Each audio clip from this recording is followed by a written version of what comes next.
First, before they get better, let's get right out to NBC 10's Brian Crandall, who is in North Attleboro live with the very latest there. Do you have goggles on right now, Brian? You did now. It depends. I have the goggles on my hat. Right now, when I'm looking in this direction, I don't really need them. It all depends on your perspective. Earlier tonight, I was facing this direction, the north, and you certainly need them facing this direction because the snow whips right into your face. But we've kind of changed our position. We'll go back that way. And as Frank Coletta says in the morning, I went to my peen for my goggles here to wipe them off because they're getting a little fogged up and a little crusty as well. Here on Route 1 in North Attleboro, the wind is blowing, as I said, north to south. And if there were tumbleweeds around, they'd blow right down Route 1 because there's not a lot of action behind me. Every once in a while, you'll see a truck or an SUV, but for the most part, it's plows and police cruisers as well have come by to check out the area.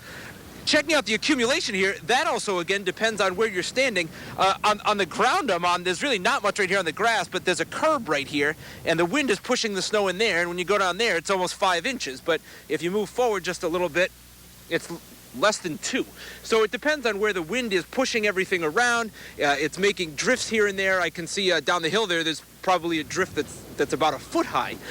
It seems like most people have heeded the warnings to stay off the roads as Governor Deval Patrick ordered cars off the roads at 4 o'clock this afternoon. Again, you get some plows here and there, the police cars, and maybe a straggling vehicle too. I saw a police car go into the shopping plaza behind me just before we came on, and he had trouble making the turn there because it is getting slippery.